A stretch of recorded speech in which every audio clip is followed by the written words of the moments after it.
with the Honorable Outa a number of times.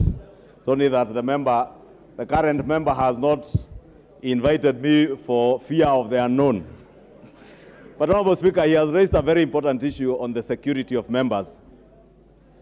And it is indeed true, Honorable Speaker, that as the chair of the Parliamentary Service Commission and the Commission, you have a responsibility in ensuring that all our members of Parliament are secure, especially when they are carrying on their work as members of Parliament. Honorable Speaker, sometime in the last Parliament, in the 12th Parliament, I was among the first victims of security withdrawal by the handshake regime. Honorable Speaker, I did raise that matter on the floor of this House. And I remember then a number of our friends who were supporting the handshake regime, especially those within ODM, celebrated the withdrawal of my security and that of other members who they then, in a very derogatory manner, referred to us as Tanga-Tanga. And they told us, you cannot be given security to Tanga-Tanga with. But Honorable Speaker, I will not fall into that category of celebrating the apparent withdrawal of security officers to members of Parliament. However, Honorable Speaker, we must also responsibly use, Honorable Speaker, if you can protect me from the Honorable Babu Owino and the team around you. And the party leader, Jubilee. Yes. Honorable Speaker, I was saying I want to avoid the route taken by my colleagues in ODM to celebrate the withdrawal of security. But I was also saying, as much as Honorable Speaker, we are entitled to security. And I remember that time they told us that you are secure. You don't need policemen. The police have ensured that everybody within the country is secure. Okay. And we stayed for almost 4 years without security, Honorable Speaker, because of our political persuasion. And I would never support the withdrawal of a member of Parliament security on account of his political persuasion. However, Honorable Speaker, we must also, as members of Parliament who enjoy that rare privilege, that when most of our constituents are being terrorized by thugs and there is rampant insecurity around the country, we enjoy that rare privilege of having armed officers with us almost on a 24-hour basis. And Honorable Speaker, it is a rare privilege given to us by the people of Kenya, and therefore must not be taken away by anybody. However, Mr. Speaker, we also have a duty and obligation to make sure that we do not in any way or manner misuse those security officers. And Honorable Speaker, there have been occasions where members of Parliament, and I'm aware, Honorable Speaker, there is already a member of Parliament whose security officer was disarmed on account of misuse of the firearm. And Honorable Speaker, our officers are charged with the responsibility of protecting us to be able to execute our duties as members of Parliament without fear or without being intimidated by anybody in the streets. But our officers are not given to us, Honorable Speaker, to protect us in violent demonstrations and protests. I think, Honorable Speaker, when I listened to the Cabinet Secretary of the Interior on Monday, he did direct officers to ensure that there is law and order in Nairobi and in other urban centers where we had been threatened with violent protests, Honorable Speaker. And therefore, when the Cabinet Secretary and the Inspector General of Police, on account of the Public Order Act, says that you have not conformed to the law, you have not informed the police on where you want to picket, what roads you want to use, what times, and he says the police and directs the police as the Inspector General of Police to ensure that there are no violent demonstrations and protests, then we want to use our officers who are armed to face off with the other armed officers. Honorable Speaker, we are calling for anarchy in the country. And as much, Honorable Speaker, as I said, I would not celebrate the withdrawal of security on any member, not even Honorable Nyikal or the Honorable John Buddy, or even Babu Owino, who even has a record of misuse of firearms himself, and is still guarded by an armed officer. Honorable Speaker, I will never, and I shall never stand to support the withdrawal of their security. But we must act responsibly as leaders. We cannot be leading youthful young men who are torching vehicles, trailers on the Southern Bypass, matatus. And Honorable Speaker, the matatu that was torched by goons from Kibra on Gong Road belonged to a young man from Ondire village in my constituency. That young man tells me he's still struggling to repay his loan. Therefore, Honorable Speaker, when it is us as leaders who are using police officers seconded to us to protect us, to intimidate other police officers not to carry out their duties. And Honorable Speaker, it is sad. And I said it here, Honorable Speaker, and some of the people who are crying in ODM today were the first people to shout me down when I said it was rather perturbing to see a person the stature of a former president commandeer goons, and him with armed security standing next to him, and goons chasing away police officers who are carrying out their constitutional and legal mandate, Honorable Speaker. And we're only putting our country in danger, Honorable Speaker, if we allow these things to happen. Therefore, Honorable Speaker, I want to request you, even as you consider the request by the Honorable Jared, the member for Nyando, that as members of parliament we act responsibly. It is true, you are within your rights to picket, to demonstrate. Even if you want to protest peacefully or violently, it is within your rights. But do not misuse government officers who are armed to face off with other armed government officers under the same command, Honorable Speaker. That, Honorable Speaker, I think it is only fair that we also protect our officers because they are also human beings like ourselves. Honorable Speaker, remember in Kisumu the other day, we lost a young man from Nyamira County, a police officer, who was killed by youth who were throwing stones. Nobody bothered to mourn that police officer. Honorable Speaker, people have lost property on account of these demonstrations, Honorable Speaker, and that is why I went out of my way yesterday, together with the leader of majority in the Senate, to call for sobriety. And I said, Honorable Speaker, yesterday, we bent backwards to accommodate our colleagues so that we can continue to engage with each other in this house,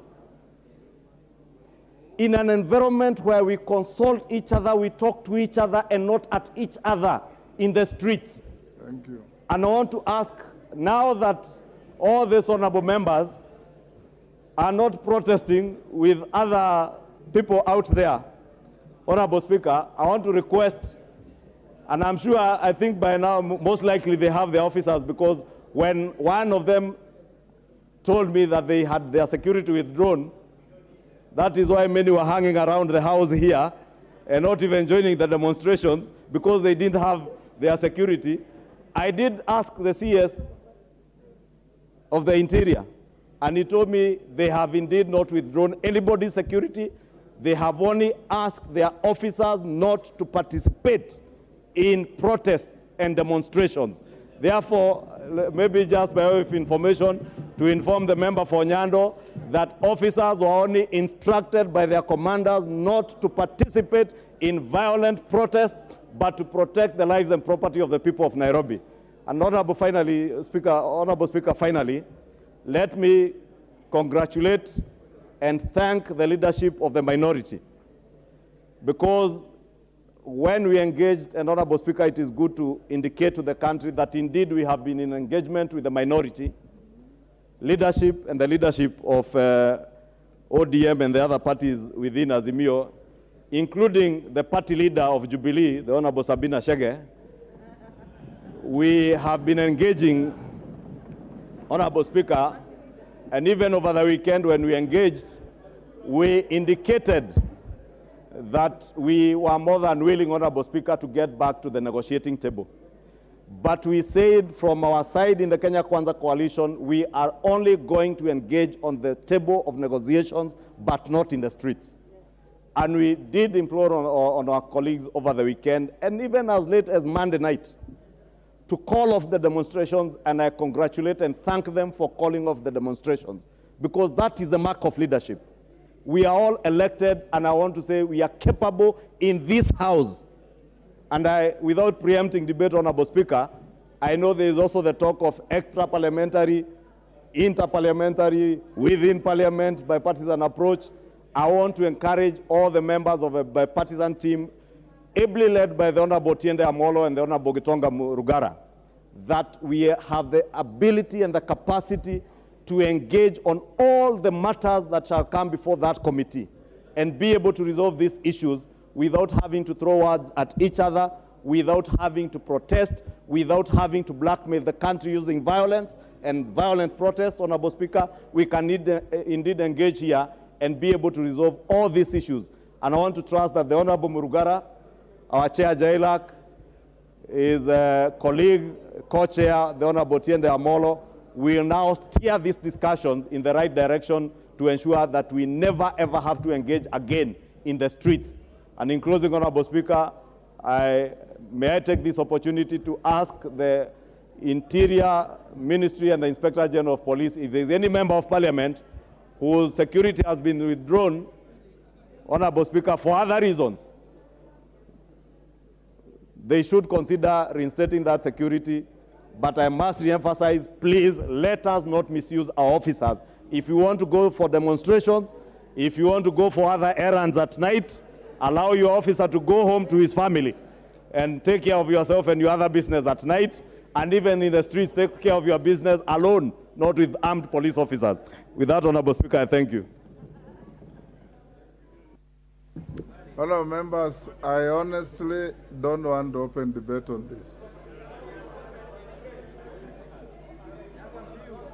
He is the majority leader representing government, and he has said if there are any security details withdrawn, he is advising the minister to return them. I will give Senior Counsel Tiende Amolo 1 minute, Senior Counsel. I don't want to open an endless debate on this. Thank you, Mr. Speaker. Mr. Speaker, I have tremendous respect for Honorable Ichung'wa, leader of majority. But my problem with him is that he probates and reprobates. He says good things, and immediately after that good things, he says another very bad thing. And sometimes he says them without information. The first point of information, Honorable Ichung'wa, is that the police officer who died is not from Nyamira. He was from my constituency, a place called Nyakongo in Rarieda, the late Brian Oduor. And the second point of information is that he was not beaten by goons or by anybody. He was run over by the very same Land Cruiser that he was commanding, and I have the autopsy report.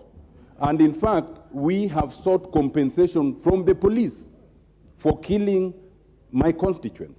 Now, if you allow me 1 more minute, Mr. Speaker, on the substantive issue, I just want to confirm it's not a matter of speculation, as Honorable Ichung'wa might be saying. It is true that our security was withdrawn. But let us just make this distinction. First, withdrawal of security of a member of parliament must be different from withdrawal of security of those who the law mandates provision of security. Like you, Mr. Speaker, when you retire, you are entitled to security. And it cannot be a matter of discretion of anyone. So a former vice president, a former prime minister, and people of that caliber are by law entitled to security. That cannot be withdrawn, and it's not a matter of discretion. When it comes to a member of parliament, Mr. Speaker, there is good reason why members of parliament have security. And in fact, this matter has been affirmed even by the High Court in a constitutional petition. So I want to suggest to the Honorable Ichung'wah that when you address this matter, do not address it and then you add but, that you may be entitled but only if you do the following. That is not the case. I want to assure Mr.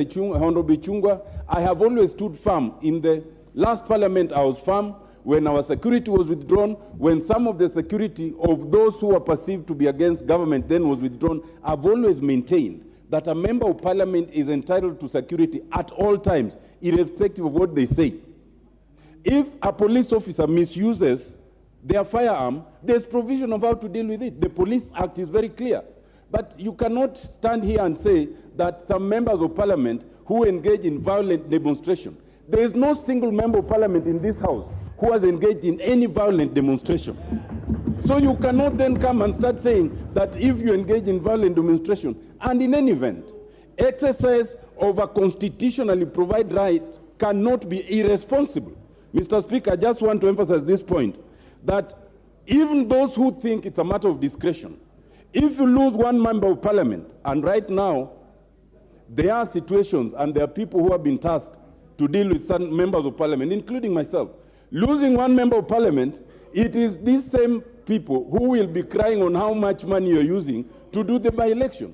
So, Mr. Speaker, what I wanted to invite you to do is to make a very firm finding that irrespective of where you are, whether you are in government or not, minority or majority, a member of parliament is entitled to security until and unless there's misuse, in which case they are dealt with under the Police Act. Thank you, Mr. Speaker. Yes, Didymus, what's your point of order?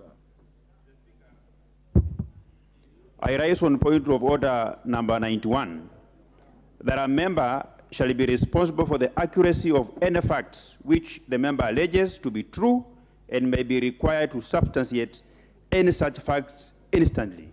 Honorable Speaker, the honorable member for Rarieda has claimed that some people have been tasked to eliminate certain members of parliament. This is a very weighty allegations which the honorable member should be called upon to substantiate. And he is a senior counsel, he's a senior lawyer in this country.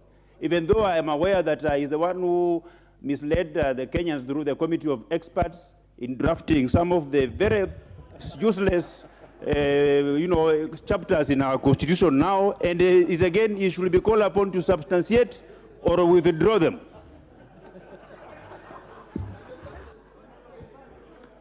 John Badi. Thank you, Mr. Speaker. Mr. Speaker. You have 1 minute. Just a minute. Yes. Let me then choose what to say. Yes. Mr. Speaker, I wanted to put emphasis that where an act of parliament confers a benefit, privilege, or whatever it is to an office, that must be respected. And Mr. Speaker, I was telling Honorable Ichung'wah that this law that confers the privilege of security to former Prime Minister, Deputy President, former speakers, is a bill that I personally sponsored in this House. And I was telling him I cannot allow that and sit in this House and see the law that I brought, that anybody urinating on law that I brought to this House. Mr. Speaker, that is something that is unacceptable, and this is something that the government must respect. But finally, Mr. Speaker, Honorable Ichung'wah is saying that they were the first to experience